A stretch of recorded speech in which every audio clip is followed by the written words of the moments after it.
Magandang araw mga kaibigan. Bigyan natin ng opinion, reaction, itong unofficial Ronald Bato de la Rosa Solid supporters. 16 minutes ago post. Okay. Soto, yung si Senator Soto. Iginiit na hindi niya nilalakad ang kanyang intensyon na maging Senate President. Ayon kay Senator Tito Soto, gusto niya na ang kanyang mga kasamahan ang mismong boboto sa kanya at hindi niya ito ilalakad para lang siya ay makakuha ng sapat na numero para maging Senate President.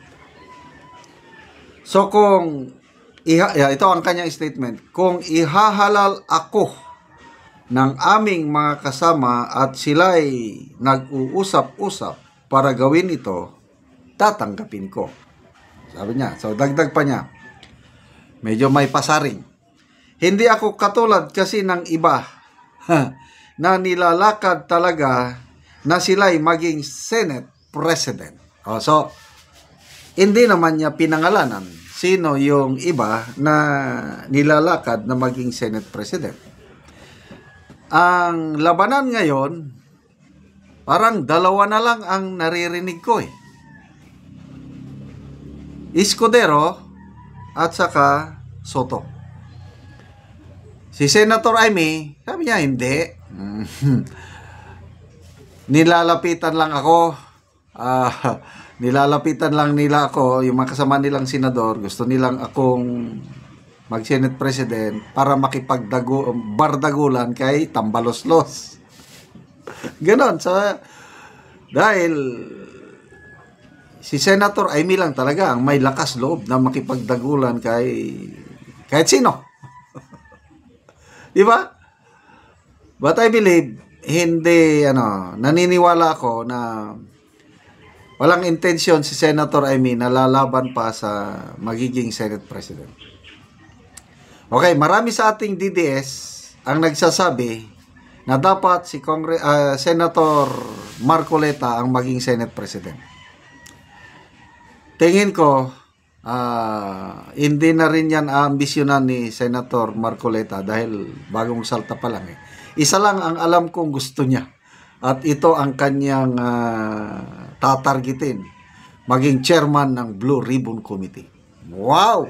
Kaya nga, nagbabala na si Attorney Roy Naguanzon. Sabi niya, kayong mga kawatan, bantay kayo, maghanda kayo.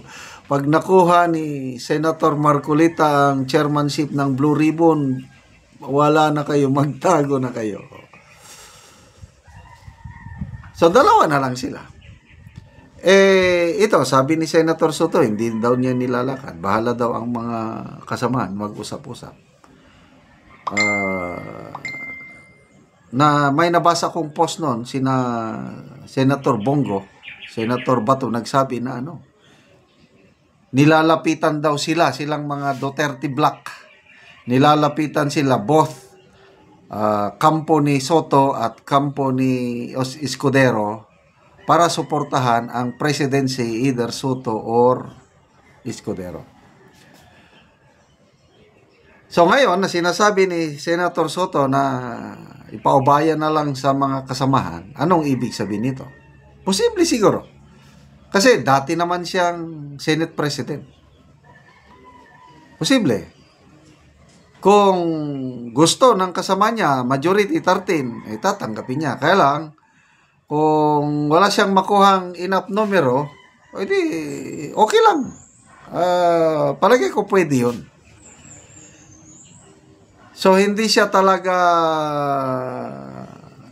gagawin ang lahat para lang maging Senate President. So, that's good. So, sino ngayon ang malamang na maging Senate President? Ang alam ko, si Senator Escudero gusto niya talagang maging Senate President. Ito tuloy niya. And I believe, sa opinion ko lang at saka based sa mga nababasa kong politico.com ata, nagsabi na nakikipag-alyansa na si Senator Escudero sa Duterte Block. Kasi, ilan bang block yan? 4 na block ata eh. May Soto Block, may Escudero Block, mayroong Duterte Block, and then meron din yung small block, yung mga Dilawan Block.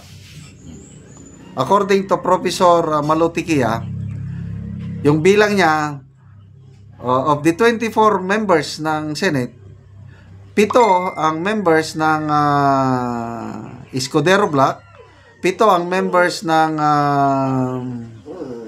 Soto Block, 7 rin ang Duterte Block, so 21. Plus 3 yung Dilawan, Hontiveros, Bam, and Kiko, so 24.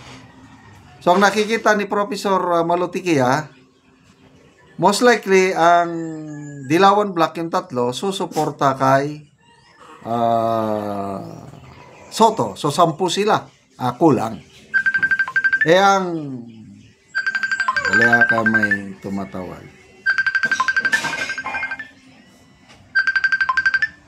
Sandali kayo nag-vlog ako. Okay, kung nagsama ang Escudero Block at Duterte Block, tig 7-7, 14, di panalo na sila. So kung manalo si Senator Escudero at as Senate President, mas kalmante na ako. Ito, opinion ko lang ito. Mas kalmante na ako na sa impeachment ni BP Sara. Kasi nakita ko si Senator Escudero may sariling diskarte. Hindi siya nadidiktahan. Ang kanya is collegial. Yung, kung ano ang gusto ng nakakarami, tignan mo yung botohan. Yung 18-5. Inalaw niya na magdebate ang mga mamaya nagbotohan. Lumabas 18, so panalo. Back to sender ang ano. So, to me, mas pabor kay BP Sara na ang maging Senate President si Senator Escudero. Pag siya ang naupo, tapos na ang laban sa boxing. Ano na? Knockout na ang kalaban. So, ilang linggo na lang, July 28, mag-e-elect na sila. Malalaman na natin, Senate President. And after that, once na may Senate President, pwede na. Impeachment court kagad. And then, yun na, dismissal ng kaso ni BP Sara. Huwag kayo magtataka kung wala ng bloodbath, madismiss kagad ang impeachment laban kay BP Sara. Okay, salamat mga kaibigan sa inyong pagsubaybay sa ating channel. Nakatulong kayo ng maigi sa tribong Talandig ng Bukidnon dahil ang ating income ay pantulong sa tribo. Namimigay tayo ngayon ng mga yero at pako para makapagpatayo ng mas maayos na tahanan ang tribong Talandig. Panoorin nyo ang video na ito. Mauna ni ang natagaan og yero nga mag-atop na siya karon. Og karon mauna gid ni ang atupan ni kuya ngayang balay.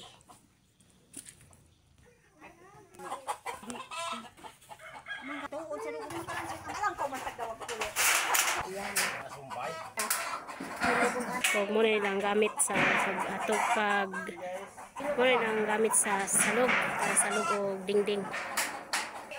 So kana siya nga balay, streamline lang siya.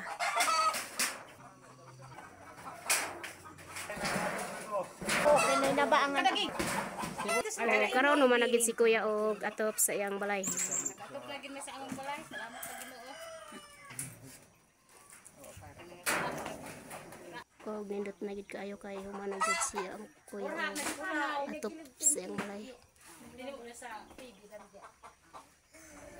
O karon kuya og ate unsay imong masulti nga natagaan na mo gyero, plinsen, pako nga nakabalay na gid mo. Salamat sa Ginoo na natagaan mo si atop na ni maulanan. Salamat sa video ani. Kung wala pa ning tabang, ang sen nga tabang, di pag gid makabalay, di pag gid maka kon among balay. Kay wala man may ipalit. kay Tungod sa crisis mo karon sa lisod panahon. Naot pa nga na sa sunod nga na itabang kay ang magkinahanglan matabangan kon para na ang pareha sa makabalay sad makaatop matabangan na ginanlag og tabang matabangan pareha sa amuha na ginanlag og tabang matabangan may salamat sa Ginoo nga tagaan gid karon og sin apel ang video nakatanan ning video salamat. Sige, salamat gid kaayo.